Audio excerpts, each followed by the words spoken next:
दोस्तों नमस्कार। आज की तारीख है 12 नवंबर 2025, दिन बुधवार, हिंदी तिथि अष्टमी। आप देख रहे हैं हिंदी न्यूज, जहां हम लेकर आए हैं आज की देश दुनिया की 100 सबसे बड़ी और महत्वपूर्ण खबरें सिर्फ 20 मिनट में। अगर आपने अभी तक इस वीडियो को लाइक नहीं किया है तो तुरंत लाइक कर दीजिए और चैनल को सब्सक्राइब कर लीजिए ताकि देश दुनिया की हर जरूरी खबर सबसे पहले आप तक पहुंचे। बिहार विधानसभा चुनाव को लेकर बड़ा अपडेट। 17 एजेंसियों के महासर्वे में एनडीए को 174 सीटें मिलने का अनुमान, जबकि महागठबंधन को 83 सीटों पर सिमटते दिखाया गया है। वहीं प्रशांत किशोर की जनसुराज पार्टी का असर सीमित, सिर्फ 3 से 5 सीटों का अनुमान। रिजल्ट 14 नवंबर को आएगा। दिल्ली ब्लास्ट के बाद पूरे देश में हड़कंप, 11 राज्यों में हाई अलर्ट। अयोध्या, काशी, मथुरा समेत संवेदनशील इलाकों में सुरक्षा बढ़ाई गई। एनआईए को जांच सौंपी गई। गृह मंत्री अमित शाह बोले, जिसने भी यह घटना की उसे पाताल से भी निकालकर सजा देंगे। प्रधानमंत्री नरेंद्र मोदी ने कहा, देश को भरोसा दिलाना चाहता हूं कि साजिश करने वालों को बख्शा नहीं जाएगा। दिल्ली धमाके में मरने वालों की संख्या बढ़कर 12 हुई, जबकि 20 से ज्यादा लोग घायल हैं। 2 शवों की पहचान हो गई, बाकी की डीएनए टेस्ट से की जाएगी। बिहार चुनाव के दूसरे चरण में रिकॉर्ड तोड़ वोटिंग, 68.15% मतदान हुआ, जो 2020 के चुनाव से 10% ज्यादा है। किशनगंज और जमुई समेत कई जिलों में ईवीएम खराब होने से देरी से मतदान शुरू हुआ, जबकि बगहा में 15,000 लोगों ने सड़क और पुल की मांग को लेकर वोट का बहिष्कार किया। फरीदाबाद में छापेमारी के बाद आतंकी डॉक्टर उमर ने हड़बड़ी में दिल्ली ब्लास्ट का प्लान बनाया। धमाके से पहले का सीसीटीवी फुटेज आया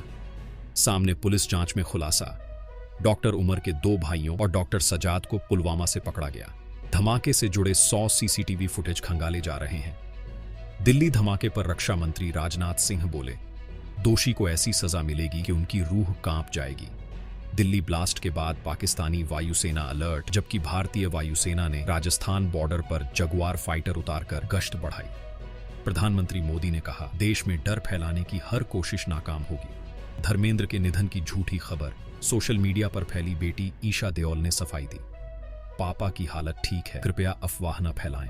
हरियाणा में धीरेंद्र शास्त्री की सनातन एकता यात्रा की सुरक्षा बढ़ाई गई। दिल्ली ब्लास्ट के बाद 5 कंपनियां तैनात यात्रा देखने पहुंचे। लोगों के वजन से पलवल में छज्जा टूट गया। धीरेंद्र शास्त्री बोले, जब तक विचारों में बदलाव नहीं आएगा तब तक नहीं रुकेंगे। डोनाल्ड ट्रंप के तेवर नरम, भारत पर टैरिफ घटाने के संकेत बोले, इस बार कुछ अलग डील होगी, इंडिया को मुझसे प्यार हो जाएगा। दिल्ली धमाके पर नाना पटोले का बयान, अगर राजधानी सुरक्षित नहीं तो 56 इंच वालों को जवाब देना होगा। वहीं सीमा पार से मदद के बिना यह हमला संभव नहीं।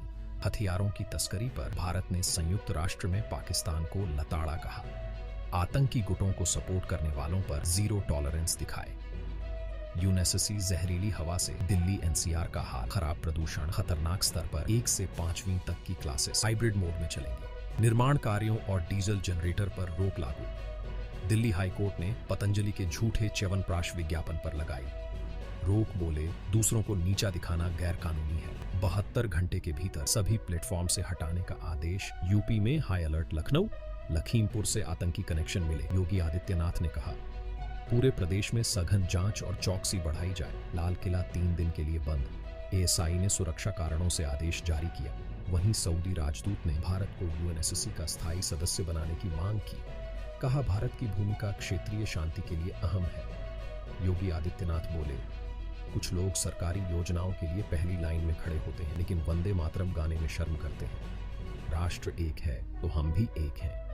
अखिलेश यादव ने दिल्ली ब्लास्ट पर दुख जताया। बोले, केंद्र सरकार तुरंत सुरक्षा प्रबंध करे ताकि राजधानी के लोग सुरक्षित महसूस करें। देश के कई हिस्सों में सर्दी ने दस्तक दी। राजस्थान और मध्य प्रदेश के कई शहरों में पारा 10 डिग्री से नीचे। भोपाल में शिमला जितनी सर्दी, दिल्ली में तापमान 9.9 डिग्री पहुंचा। छत्तीसगढ़ महाराष्ट्र बॉर्डर पर पुलिस नक्सली मुठभेड़। 10 नक्सली ढेर आतंकियों के निशाने पर था। आरएसएस का लखनऊ हेडक्वार्टर। गुजरात में पकड़े गए 3 आतंकियों ने दिल्ली और अहमदाबाद में रेकी की थी। धीरेंद्र शास्त्री बोले, सनातनी संगठित होंगे तो नफरत फैलाने वालों की विचारधारा